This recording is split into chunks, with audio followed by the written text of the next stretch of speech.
Hello, Connor SideQuest fans and Shwabadi fans, I'm guessing. We have something special for you today. Do we? Yeah, we do. As you can tell from the title, we are going to be reading some Conquest and Shwabadi fan fiction together, which is fantastic. And we start off this this great little thing written by Yeetus124. Love that. If I had an account, I would follow, but I don't. So there's a little bit of context here that is displayed at the start, and I do have to apologize that this is kind of my fault that this exists. So as you can see, they say, I would like you all to know how this came to be. There was a comment here by Tired Nerd that said, y'all need a ship name at this point, Shwabaquest. This is a joke for anyone that will take this seriously. And I said, I take it seriously. Okay. And then you go down, and they then reply saying, "Fun. I'll get started on the fan fiction." Then someone said, "If he does that, would y'all read it on the podcast?" We won't read it on the podcast because we have guests, and that would be weird. But oh yeah, as opposed to this isn't weird. Well, no, like I just don't want to subject anyone else to this. I don't want to have to subject a nice fun. We've got Divide on next. Like I don't want to make him listen to this. We can do this separately as just a me and you thing. This is fine. This is all the way it needs to go. It's just a Shwabaquest thing. But I said abso-fucking-lutely. But they said, "Oh my god, it was just a joke. But hell yeah, I'll do it. Promise to make it as cringe-worthy as I can." Okay. And there we go. And they also say, "This is my first fic, but I've read enough to be confident. If you guys ever see this, I apologize. Lamau."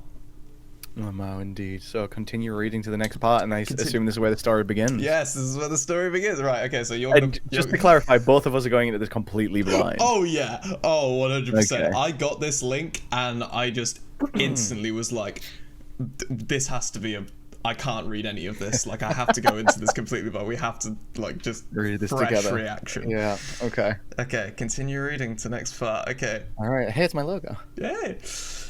Just a normal outing. Sorry, the first line. Please don't credit me for this shit. Too late. You got your name there. It's Yeetus124. What are you talking about? And I also know that your YouTube name is Tired Nerd. We know who you are. We know your Wattpad name, your YouTube name. There's no getting away. There's no getting away from this. Okay. So I'm guessing. Oh yeah, there is. Oh, Daniel's in this as well. Oh, wonderful. Wonderful. Okay. Should I do Daniel? I'll phrase it differently. Should I voice Daniel? I think you might do Daniel. I might. I think you'll be narration. I'll do Daniel and myself. Okay. Today was just a normal day. The world ending. 2020 ruining everyone's day, and Connor's huge crush on one of his best friends. You know, the usual. However, today was the day he would just tell Mark about his feelings. I can't wait. I'm trying so hard to say this with a straight face. Earlier yesterday, Mark has invited him to grab some sushi with him and talk. Connor would tell him after then, he resolved. Little did he know, Mark was planning the same thing. The plot thickens. Connor loved practically everything about that man. From his hair to his voice. Oh, his voice, he fantasized. He just loved listening to this man speak. He could listen to him for hours and loved just spending time with him. He cherishes every collab he does with the man. So, of course he grew a big fat crush on the guy. But I'll tell him today, he thought as he was getting ready to go out. They agreed to meet at a restaurant in London called the Araki. Connor tried... That's a real restaurant. I hope it's not. Because we could never go there together now. No. Because people are just gonna be like, oh, did you tell him?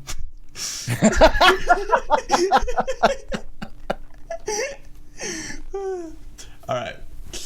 Connor tried very hard not to think of it as a date as he started up his car and pulled out of his driveway and left. Meanwhile, our resident Schwab was already at the restaurant early. He brought a guest with him too. They were going to surprise Connor with him. Rustage stood by him as they waited for Connor. They were a bit early, but they needed to be to actually surprise him. They chatted and laughed about a UK crew lunch. The reason he brought Rustage along was pretty hard to explain. Flashback. Okay. They were on a Discord call when Mark mentioned something about the lunch he was getting with Connor tomorrow. Then Daniel asked, Where?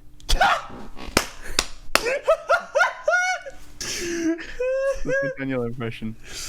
Alright, now an impression of you. Oh, is this me that's saying the Araki? I would guess so, yeah. Okay. The Araki. Then he perked up it. What? Then he perked up it a surprise and said, Oh, I'll be in that area tomorrow. I'm visiting a friend. Why does he sound like Dick Van Dyke? Oh, I'm up there doing a chimney sweeps that day. I'll be right round. That's the only southern accent I can do. Completely on a whim, without thinking, Mark said, Do you want to come? We can surprise Connor. Yeah, sure, but I'll be busy afterward. That's very Daniel. Daniel said. Mark realised what he did a bit late and silently cursed himself. Oh, this is Daniel. Anyway, I gotta go work on my Dio rap, so see you then. Alright, bye. Flashback in. Mark was still going to go through with it. He planned to ask Connor to go hang out with him after the lunch. After a bit, Connor finally came. He walked in. I was waiting. I was like, damn, this progressed quickly. Dude. He walked in and was shocked to see Daniel with Mark. They greeted him and Daniel says, We were just talking about how I should hide and jump out at you, but it looks like it's too late for that idea. Good. Connor stated. I would have been more angry than shocked. God, why am I so hostile? I don't know. Why am I so hostile? Maybe I'm just nervous. It's very realistic. We should go in now. Mark said, laughing. So they went in, and as they sat down on the table, Connor couldn't help but feel a bit disappointed, although he would still confess after the meal. They were served their food, and Mark and Connor's hands brushed while reaching for the chopsticks. Oh, I love that. Mark blushed while politely telling him he could take those, already reaching for another pair. They bantered and laughed throughout the meal, joking and munching on their meals. Before they knew it, they were walking out of the restaurant, full and content with spending time together. Mark had asked him earlier during the meal if he wanted to hang out after the lunch, and he agreed. It gave him the perfect opportunity to tell him so. Of course he agreed. Daniel was done with visiting his friend and was planning to get back to work on his Dio rap. I love that. I love that little detail that he's working on the Dio rap. It really cements it in a time and place. It does. I was just gonna say that. It's at least 2 weeks ago that this all happened. Oh.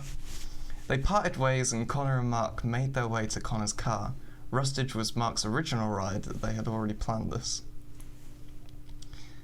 Oh, Rustage drove me? That's illegal. That would be crazy, dude. Their car ride was full of comfortable silence while Mark was getting mentally ready on their way to Connor's house. Fucking hell, we drove all the way to my house from London? Wow, that's mad. That's mad. Wild. In silence, apparently. In silence! Comfortable silence, though. Yeah. They pulled up and exited the vehicle, talking about Mark's plan to stream tonight at my house. Yeah. They continued talking as they got into the house and sat down. Once the conversation ended, Mark knew now was the best time. Actually, Connor, I have something to tell you. Connor, who pretty much had the same thought process, said, Me too. Mark replied cheekily. You first. Then Connor saw his chance. The moment he's been waiting for his whole life. He dramatically pulls out an Uno reverse card he always keeps in his pocket.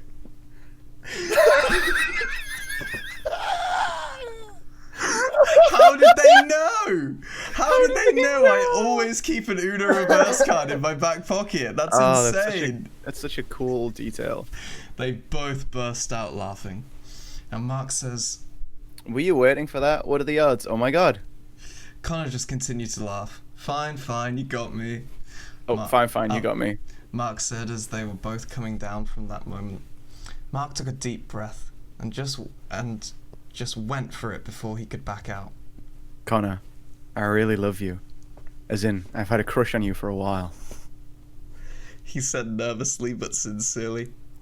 He was doing this on the fly. He did not try to script an entire speech for this, and was just doing it as best he can in the moment. Meanwhile, Connor was flabbergasted, shocked, and every other synonym thesaurus can come up with. He was at a complete loss for words, his mouth moving but nothing coming out. He almost didn't trust himself to say anything, so he goes with his first instinct. He reaches out and smashes their lips together. Ow! Eyes tightly closed. Mark is surprised at first, but then quickly relaxes into the kiss. When they break off to breathe, it's silent for a bit, and the first thing Connor says is, "Now do you want to live together?"